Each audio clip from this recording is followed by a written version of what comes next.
So, on today's episode of Men Who Shine, two men who shine in my life, Saurabh, Khetrapal, and Devon Huer of Fair Trade Safaris. Amazing, rich conversation around resiliency, philanthropy, generosity, authenticity, connecting to yourself, overcoming all the things. Beautiful, amazing opportunity to lean into that, to learn more about yourself and your community. If you're Men Who Shine, you gotta listen. Look forward to seeing you in South Africa. Okay, bye. For being here. This is the Men Who Shine. We got 2-for-1 special, a first time only. We've got Saurabh Khetrapal, he as well as Devon Huer. Saurabh Khetrapal is a philanthropist at his core, a dear friend of mine. His passion for wildlife conservation and social impact had motivated him to create Fair Trade Safaris, which is the only luxury travel company that donates 100% of its profits to a variety of fully vetted wildlife protection, community development, and poverty alleviation projects around the world. So it's truly a labor of love more than a business for Saurabh, and it's really his life's work. He's raised in Tanzania and Kenya, and so he developed a keen appreciation for Africa as well as African cultures and societies, and he learned to thrive as a multicultural individual. He spent his early childhood and adolescence in East Africa and moved to the United States in 1990 for his university education. He got his degree in computer science and math, and he founded his first enterprise software company in 1995, which is really impressive. That was the year that I graduated high school, Saurabh, and I think that you might even be younger than me. So we're going to touch on that in a minute. He's got business acumen, appetite for challenges, and a driven personality. So he's become a highly successful serial entrepreneur. He's the founder of 3 technology startups, plus several other initiatives, as well as an active venture capitalist and private equity investor. I first met him as he sponsored one of my first food truck festivals years ago. And so I'm super excited to have him here. And above all else, he's a passionate wildlife conservationist and a prolific philanthropist. So, Saurabh, thank you for being here. And then Devon is a supporting character. He's a new character for me. So he's with Fair Trade Safaris. He's a strategic marketing specialist. And so he's community driven. He's got his roots in East London, South Africa. So he's down in South Africa. He's on the rainbow. He's a rainbow brother, so he's going to give us the rainbow perspective here today as well. And he's known for his creative edge and digital savvy. He's passionate about building meaningful brand experiences that drive engagement and growth. But beyond metrics, he's committed to using marketing as a force for good, connecting people and creating impact, and always keeping purpose at the core of his work. So, Devon, thank you for being here as well. Thanks, Case. Yeah. So Excited to get going. what's that? We're excited to get going. At least I am. So, Yeah. So I always like getting a little bit of the back info about, people in my life. So when you first came into my life, and I'm really excited that we're talking right now because you inspired a chapter in my book, Saurabh. And I believe what's interesting for me is this notion of safety.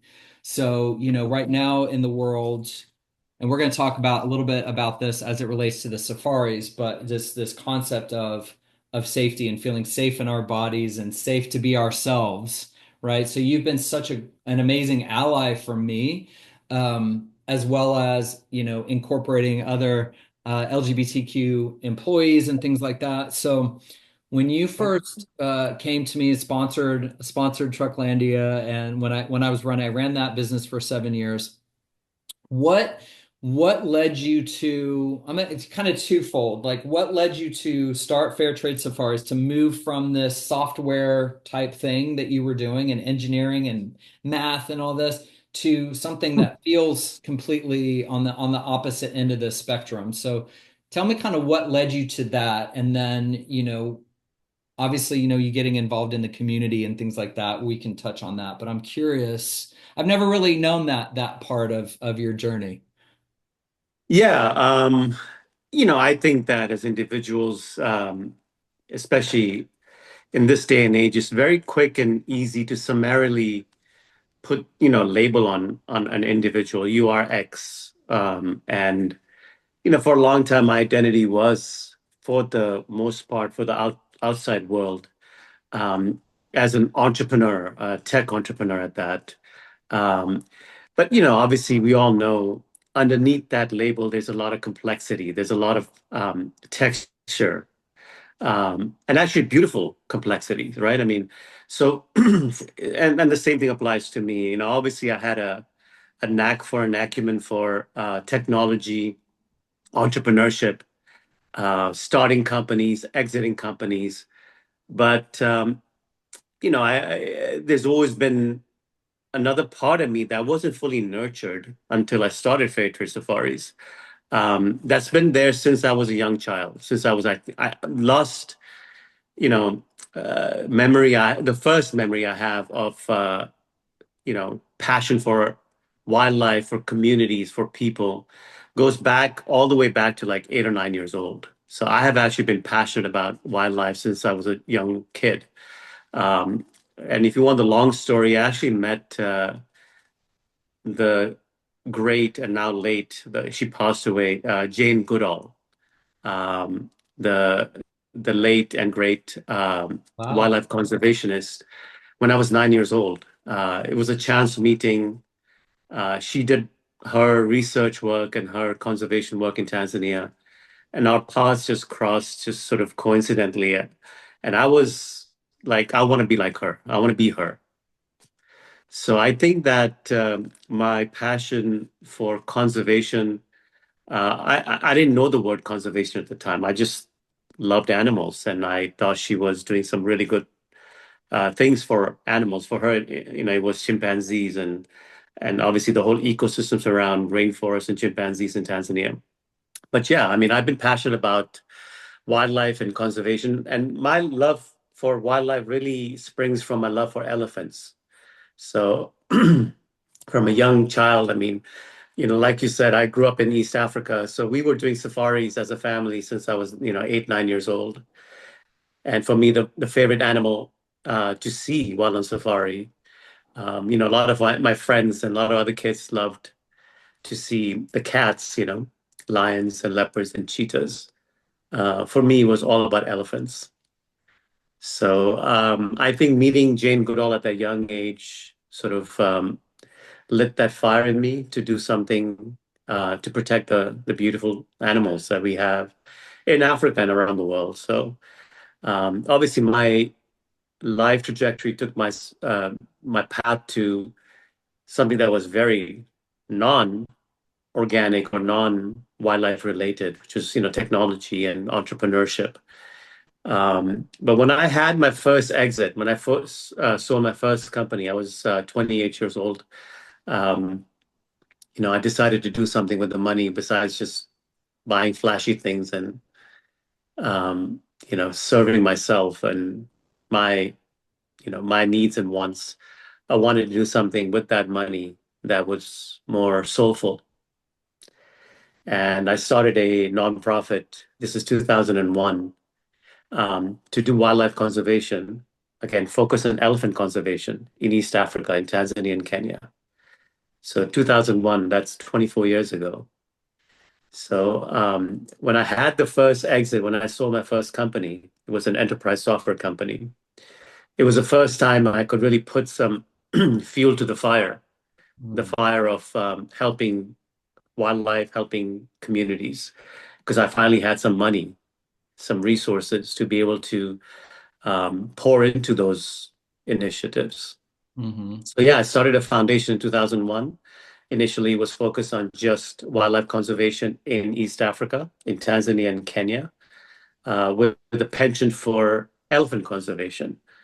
But in the past 24 years, since that was germinated and seeded and funded, um, that mission has expanded to not just wildlife conservation, not just East Africa, but across Africa and across the world. We have projects in the US we have funded as well, mainly community projects. I mean, poverty alleviation, uplifting communities and people.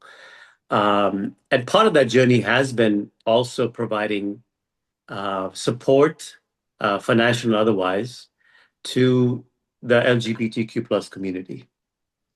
Let's call it the family, the family, right?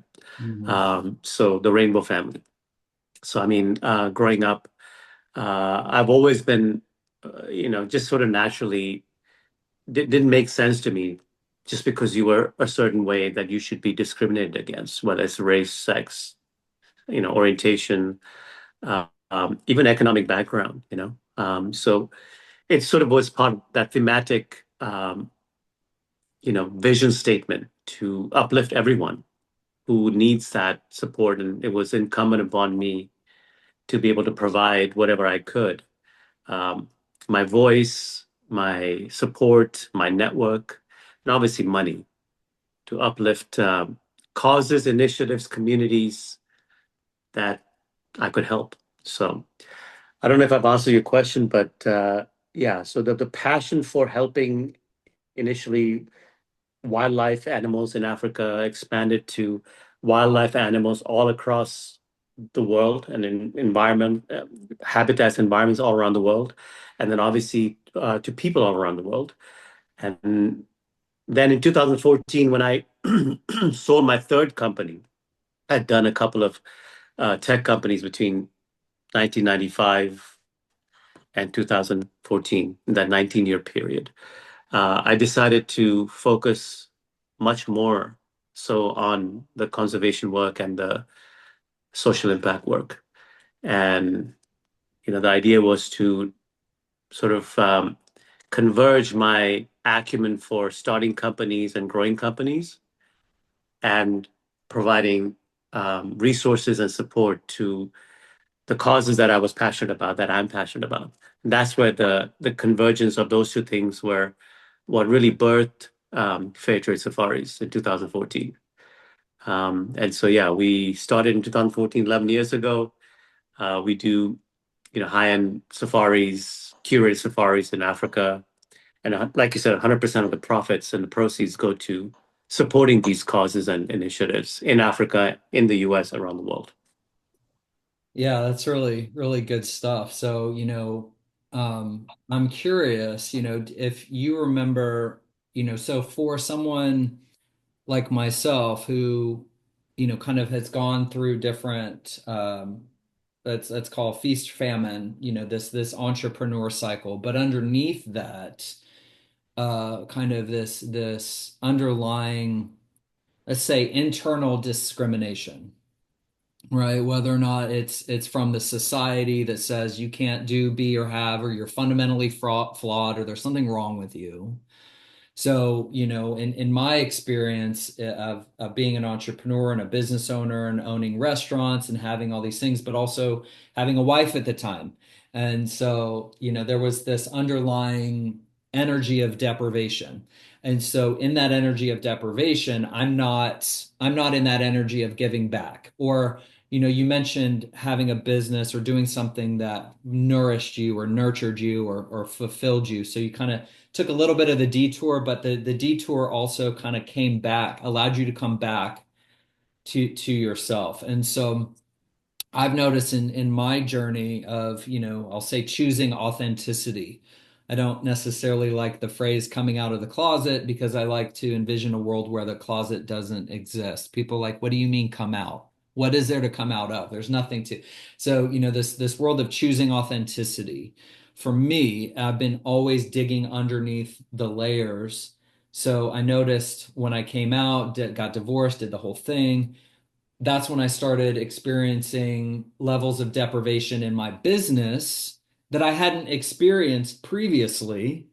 Um, but that's sort of where you came into my life as an ally, as a support, as a sponsor for one of my events, and led to that, this story of me feeling this level of deprivation and desperation and almost in hindsight, knowing, what I've gone through. This was probably 9 years ago, I believe you first sponsored in 2016, I think, is when we came into relationship. But being in that like place where, oh, actually, I'm gonna read it for you to refresh your memory just Sure. a little bit. I was spilling my guts to you, telling you that, I didn't necessarily, if it weren't for my kids, I didn't see a desire to go on. Like I was so kind of in that trap of feeling like there wasn't a way out. And you told me, you said, who I am, who I show up as, my expression, my life, my way of being, that I made a difference. And you said that the planet was better because of me. And so you opened me to believe that my existence wasn't for my kids, but it was for the world. And now, it's for me. And it was a moment that changed my life forever. And I said, it's like you took the sun and you planted it in my heart. And it was a moment for me, obviously, that made an impact for me, that I still carry to this day.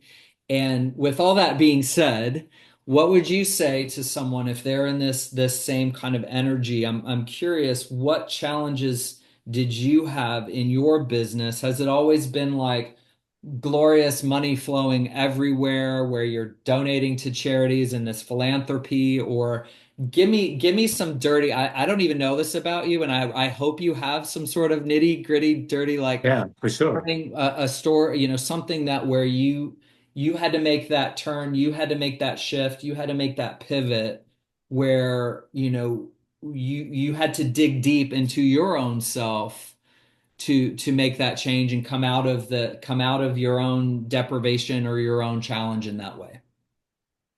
Yeah, I think that anybody who says they don't have those moments and those episodes in their lives that where um, they're sort of weighed down by the cloud of self-doubt, even self hatred or self-dislike. Hatred may be a strong word, but some people do. But I mean, at least self-dislike. I don't like myself. I mean, this is not who I present myself to be to the world in my authentic self. This is not who I really present myself to the myself to be in the world. This is not whom I aspire to be. And you know, I don't like myself because of that, right? I mean, there's a disparity between who you are in your heart of hearts. And some people don't face that, but I do believe that in our moments of clarity, and usually I reckon that when you're sleeping, right before you sleep, your walls come down and some of those truths start to come out, right? Because your active conscience, your defense mechanisms, your ego, your pride, is finally taking some rest and your authentic self comes out. So I think that anyone who doesn't practice that level of, deep introspection while they're in their waking hours, they're going to face those demons or angels in their sleep when their walls are down, when their defense mechanisms are down.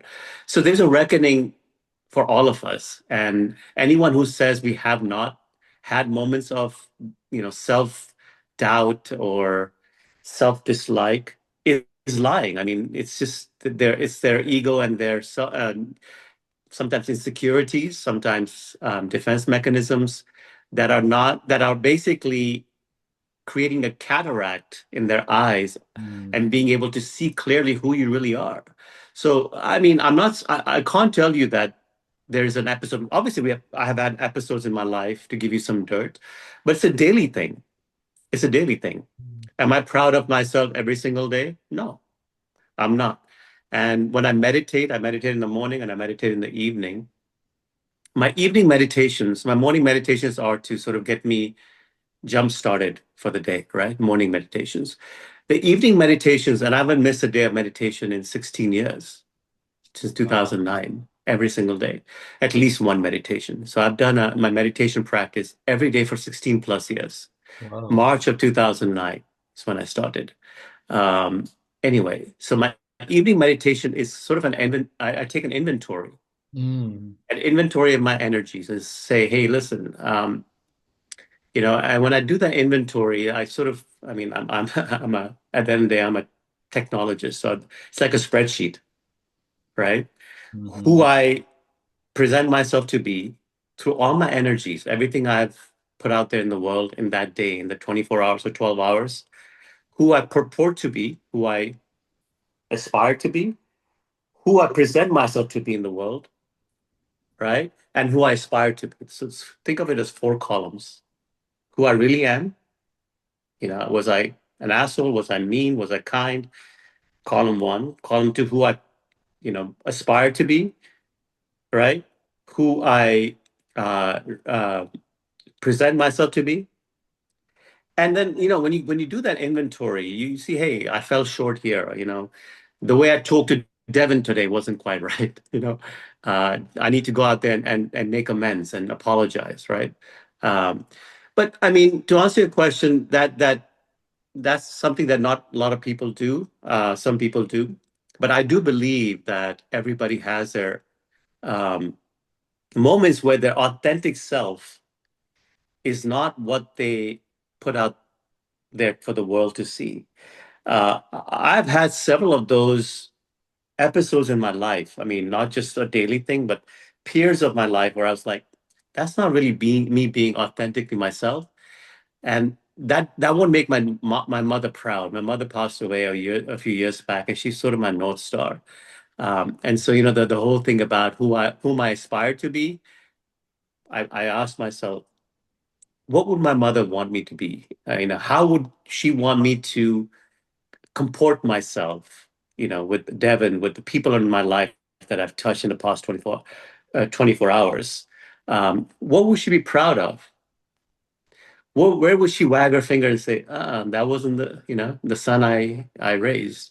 And so she's my North Star. People, say, whom do you aspire to be? For me, it becomes very clear. Who would my mother want me to be in all of the different interactions I've had in the past 12 hours, 24 hours?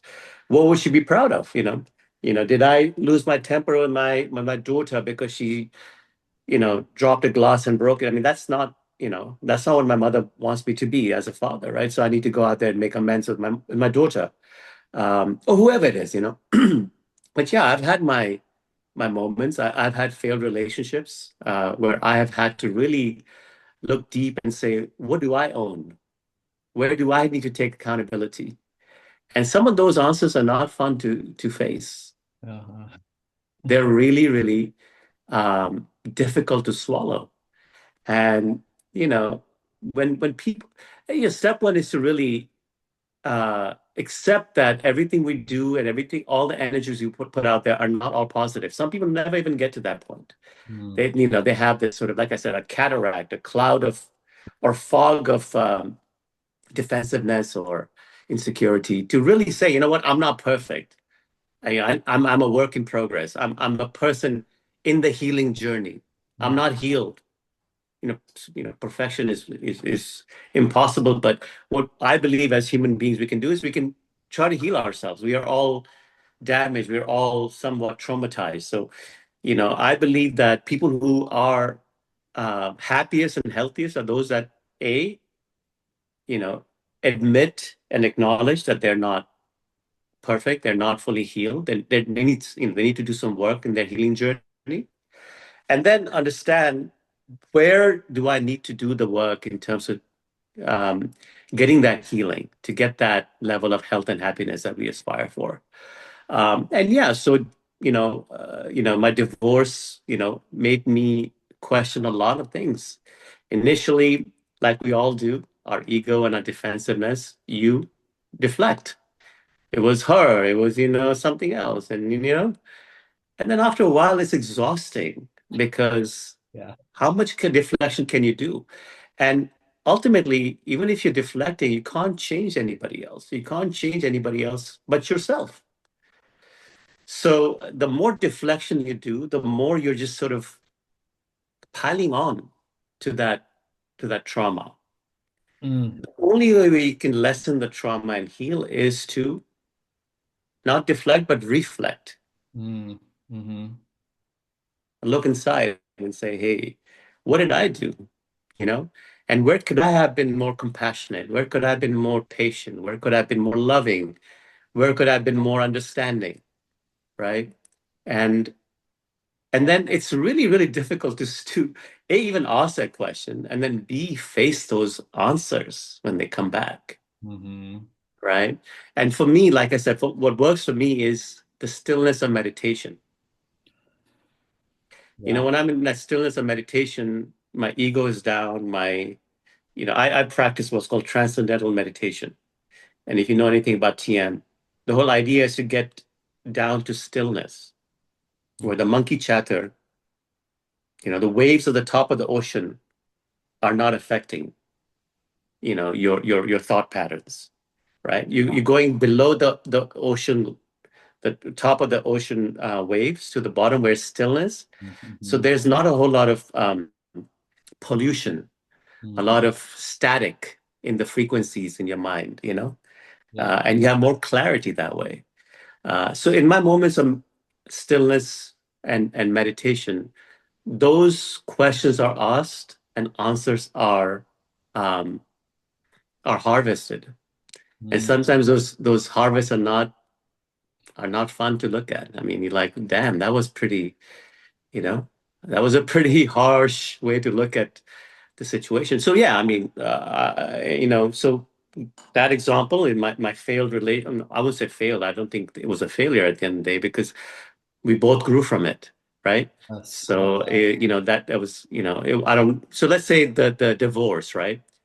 Made me really sort of look myself in the mirror. It was hard, man. It was really tough to face myself. And then the question is, what do you do about it?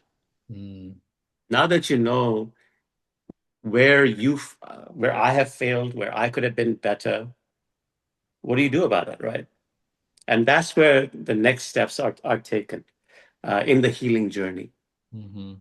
So if I were to really put my finger on something that um, made me face my demons or had those moments of self-doubt and I wouldn't say loathing, but self-dislike was really following my divorce and everything that sort of unraveled from that and but it's a daily thing for me. I don't think that it's an event. It's a daily process. Yeah. Not everything I do every day is wholesome or, like I said, the columns, right? Right.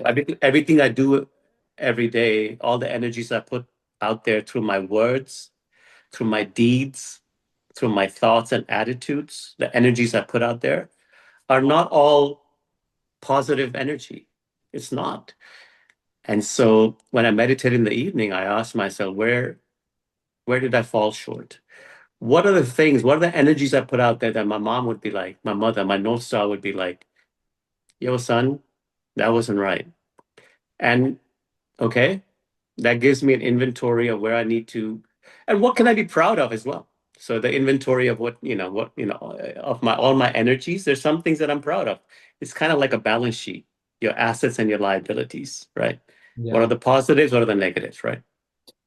Yeah. And so whatever the negatives are, how do I fill those gaps? And whom do I need to reach out to and apologize? And what do I need to do to better myself the next time around I'm faced with that same kind of situation? And how do I comport myself so that my next meditation session that doesn't show up as a liability? Yeah. That energy doesn't show up as a liability. Where do I need to work on myself? So it's a daily exercise. It's a daily discipline. And I believe that because of that, I'm healthier and happier. I don't know if I answered your question. It's too philosophical, maybe, but I mean, No, it's you know what I'm perfect. saying, right? Yeah. It's perfect. I really appreciate that. And I hear like it's a lot about practice, right? And it's not like, okay, we're done. We're there. We have arrived. A lot of times I hear this, or I phrase our life creation as either a lowercase. I'm writing my life with a lowercase letter.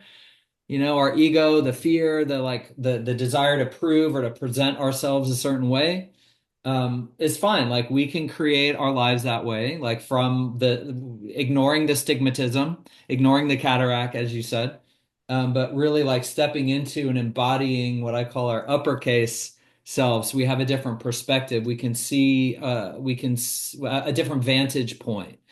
So, and in that space, we're creating, we're writing our stories, we're having different experiences, we're showing up differently, more authentically aligned, right? Like we all have different fractals. So you're going to show up as a father, as a son, as a brother, whatever, as, all these different personas of you.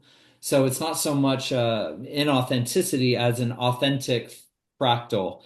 And so I definitely appreciate everything that you said there. I'm a big meditation devotee. I committed to an hour a day for 40 days earlier this year.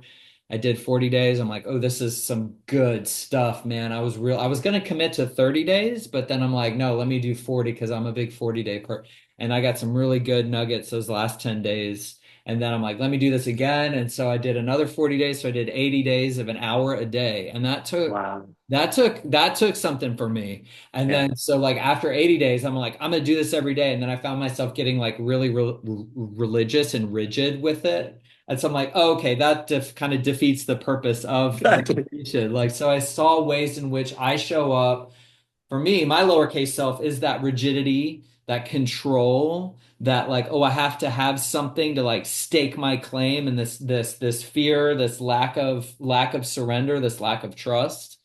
So now it's a practice for me. So meditation is like mental floss, right? So it's just like, okay, I can clear out some plaque, get back to those. It takes me usually at least 20 minutes. I don't always sit for an hour. I might sit for 40. Now I'm going to sit until I get down to that point of stillness, that deep dark part of the ocean that's not disturbed by all the shitstorm hurricane at the surface.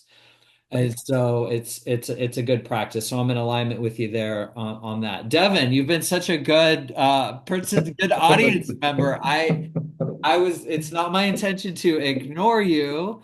You're here, you matter, we appreciate you. I'm curious in everything that we've shared so far, in your experience of, well, like coming out, choosing authenticity, getting married, living as a gay man in South Africa, what sort of challenges have you faced in your own, life of being your authentic self, showing up as your authentic self, and how did you come into alignment with Saurabh and fair trade?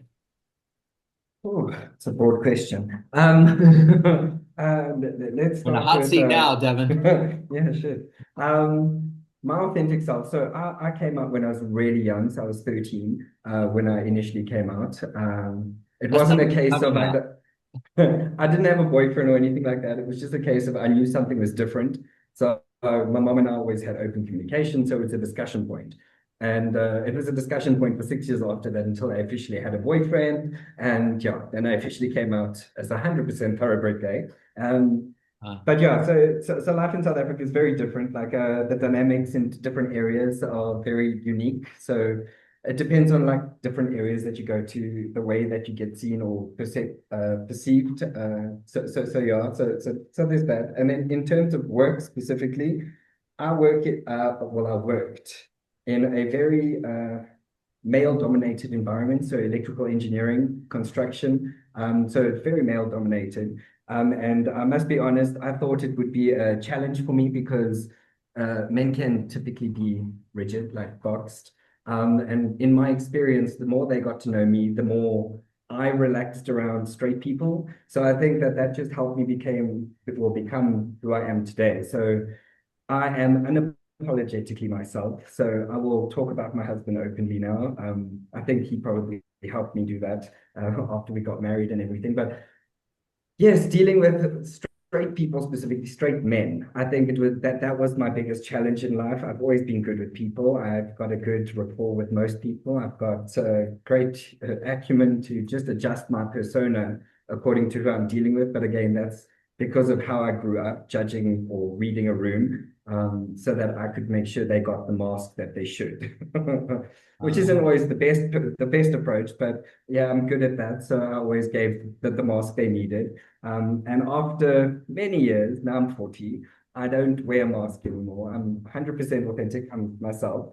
everybody who gets to see me now, it only gets to see this version. And how I got introduced to Saurabh was through a mutual colleague who said that there was this opportunity to work with him in marketing specifically. And I was like, okay, well, not 100% convinced, but anyways, after a discussion with Saurabh, I think my whole mind shift changed because I've always wanted to give back to the community in an impactful way, which I've done in small little ways like cancer drives or things like that, where you, I don't know, get presents for the kids that have leukemia or whatever at the local government hospital here in South Africa. And that was my way of giving back. But I found that this is probably a more significant way to give back because it touches way more people than I expected. So my purpose, I've always wanted to give back. So that's my ultimate goal in life, is to give back to the community. And I think that this made it possible to align that purpose with me going forward. So yeah, and then obviously after a few discussions with Saurabh, you've heard him speak. He's very uplifting. I don't know. He enriches you in a way that I can't specifically explain. But yes, he's always had a uniquely positive impact on me. Even if we have tense moments, it's still uniquely positive because he always does it with this thing of intention, where he honesty, integrity, and purpose. So never anything malicious, always something positive to give back. And yeah, we've had one or two heated moments, but it's been, I think I've learned a lot out of those moments because it just showed me that not everyone expect certain things from you. They say, okay, I'm here to listen. Let's talk. Let's gauge it together. If you didn't understand what I said, what did you understand? And then let's adjust how we speak going forward. So yeah, I think that was the biggest takeaway I've learned so far from Saurabh, and we've been together for almost 2 years. And yeah, it's a relationship that I think is solid. I think that's all I got to say about everything. But yeah, it's one of the most enriching relationships I've had with like a working relationship specifically. Yeah, I appreciate that. And so that's a good segue into, like putting down what I hear in the commonalities with both of you is this putting down of the various masks or versions, inauthentic version, experiencing sort of the exhaustion around having to micromanage your own self-expression and being now giving yourself permission to be fully yourself, to show up fully as yourself. And then there's this collaborative exchange and understanding of value. You value yourself, you value Saurabh, and then there's that reciprocity, that energy of reciprocity and value. And so that's a really great segue, I feel like, to the participants of the trips that we go on with Fair Trade Safaris, like this intrinsic understanding of wanting to keep us safe and wanting there's value and like to deliver this beautiful experience. I know we've been talking for a minute, but give me kind of like a brief overview for anybody who feel like myself. I didn't know a lot about like we're in the anybody in the LGBT community. Obviously I know you. I feel like you're Saurabh, you're an ally, and so I feel safe with you. But there's this stigma or this idea of like, oh, Africa's not safe, or South, we don't necessarily know. It's a lack of education. So you're the one who told me about, South Africa being like the second country to legalize same-sex marriage. I believe it was in 2001, right after the Netherlands. And so that was a really surprising moment of education for me, coming from, I wasn't really educated in things of the world, and we're going to talk about that right now. But this notion of, hey, what is the truth? There's the safety and the celebration of diversity and ways that we can feel safe to visit, right? Because I'm a traveler. I love visiting. I love exploring. I love seeing the world. I believe in that exploration and that adventure, and seeing the diversity of other cultures. I witnessed this in the experience that I had going to Sweden last year, an experience, the reality show experience, and like just seeing it just makes you a different person. So I'm very pro travel. I'm excited to go to Africa. I have not been. So tell me a little bit about, the what someone might experience, how we're kept safe. Obviously we're kept safe, but tell me what's coming up for you in that journey. Yeah, I'll take that. And then Devon, please feel free to add whatever you can. The first thing I will say is that Africa is a huge continent and very, very diverse in terms of languages, cultures, values, um, and specifically as it relates to the LGBTQ plus community, right? And so it's a huge continent. So we have to basically um, have this conversation around individual countries and even within individual countries, individual communities. Um, so to your point, Case, November 30th will be the 19-year anniversary, November 30th of this year, of South Africa legalizing same-sex marriage. So same-sex marriage has been legal in South Africa since 2006. 2006. Yeah, 2006. Way earlier than the US, way earlier than a lot of, what, we term as liberal countries, more liberal countries, you know. So it's surprising, but it's true. And then within South Africa, there are certain cities that are much more friendly to the family, to the rainbow family than others. Obviously, the bigger cities are friendlier, Johannesburg and Cape Town specifically. Cape Town has a very open sort of as a zeitgeist, as a collective. Cape Townians tend to be more accepting of different diversity than other parts of South Africa. And yeah, I mean, like you said, and Devin, I'd like to sort of have you comment on this, but before I turn it over to you, I will say South Africa is very open-minded, especially in Cape Town and Johannesburg, Cape Town specifically, but also Johannesburg. And like most of our trips are centered, or the anchor point is safaris out in the wildlife. So out in the national parks and reserves.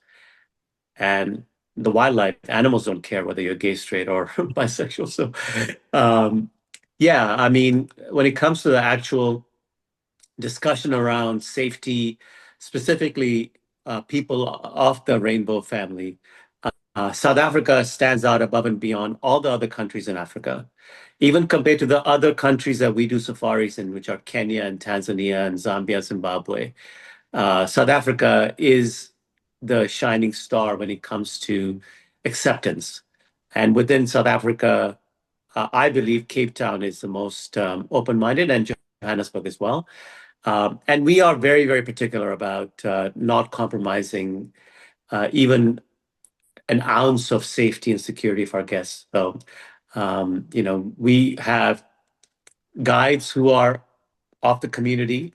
So, for example, if a group of guests go on a safari or on a city tour in South Africa, and if they want to, we can actually provide a guide who's gay or lesbian or of the community, right? So that is one way for them to feel completely at home right from touchdown. As soon as they come in, into Africa, the person greeting them is of the community. If not, then that's fine. But I mean, obviously there's sensitivity training and all that. But I mean, in general, we've not found any issues with any of our guests feeling insecure or unsafe in any way. But I mean, I will turn over to Devon to sort of speak a little bit more about his experience growing up in South Africa and how that sort of, um, how that has had an influence, if at all, in his personal life. So, Devon? Okay. Okay, so from my experience, 15 years ago compared to now, it's like day and night. Uh, like Saurabh was saying, Cape Town is like one of the metropolises for the capital, the gay hub. But honestly speaking, it's across South Africa. You could potentially go anywhere: Cape Town, Durban, Port Elizabeth, Knysna, George, uh, wherever, and you would be accepted regardless. Obviously, you still got the stigmatism where some people are still old school, so they've still got that stigma of that mentality. They don't accept everything because that's how they were raised. But obviously, you get that wherever you go these days. But otherwise it's very liberated. It's very open. It's very, I don't know. I don't know. You feel like it doesn't matter. Like you can go out into the community. You can just feel like you belong. It's like a warm hug all over. It didn't always feel like that, but now my experience, and I travel quite often these days, but and honestly, it really, it's amazing to see it because I can witness it in other people's faces when they go to I don't know, wherever they're going to, whatever community, what safari lodge or Table Mountain, whatever they're doing, you can see on the expression, just like the community, everybody just feels like they're all in it together kind of vibe. I don't know how else to explain it, but it feels like it just meshes together. Yeah, you sold me on feels like a warm hug all over. I receive that experience. And then, obviously in America we have the same. I mean, I'm in Texas, so it's like I can go two counties up. And it's like, I got to bring my bulletproof vest. So I know these things vary by region. And so I just wanted to kind of touch on that briefly for anybody who lacks the education on who might automatically jump to some sort of conclusion and have a safety concern that yeah we'll feel safe not just in the country and on the safaris and on the tours, but with you because you have this deep understanding and you value the human experience. And oh yeah, we also value animals and that whole all the nature things. I'm a big nature buff. This is where I connect to my higher power, my whatever universe, whatever you want to call it. Like it's in nature. I feel a part of that instinctual, whatever the thing is. So I'm excited to put my trip on the docket for sure. So thank you both so much for taking the time and for sharing. We'll include links to all the things and all the things, but just to put it into the Audible world, where can we connect with you, Saurabh? Yeah, one more thing before we sign off. Everybody have a glass of South African wine. South Africa makes some of the best wines in the world. On November 30th, Okay. November 30th is the 19-year anniversary of a huge part of the South African legislation that affects, our community, the Rainbow Nation and the Rainbow family. So have a glass of South African wine, toast up to, some of that, energy being sprinkled across the whole world, not just South Africa. You know what I mean? So yeah. I'll do like a little lick like this because I'm like, I'll have 8 years sober. That's right. You don't drink. Yeah, that's right. I'll have 8 years sober in June, but I'll just do a little like communion cup version. I'm okay with that. And then you reminded me too, uh, to have a beneficiary of the trips. If we have an LGBT, if I bring a group of guys, picking a community partner or a nonprofit, so like kind of funneling this nonprofit of the nonprofit of the beneficiary of the beneficiary. So I appreciate that as well. So thank you for providing us with the opportunity to do that and to give back to our community. I really appreciate it. Always, always. Our work is not done, but little by little. I mean, we can't give up just because the pendulum may be swinging in the opposite direction. We cannot give up. We have to keep soldiering on because honestly, it is a good fight. And yeah, so we're definitely not giving up, regardless of what's happening in America or around the world or Texas or whatever. You know, I'm still, I'm still energetic and optimistic about fighting the good fight. So Yeah, I appreciate that. And now is a time more than ever to keep pressing on. And even though I appreciate you said the pendulum, wherever the pendulum swings, even if the pendulum feels like a sickle, like someone's gonna get decapitated today. No, just reminding us that, just be still to keep our mental practice and our spiritual practice and stuff. So look forward to hanging out with you in the motherland. So talk soon, fellas. Thank you again. thanks so much.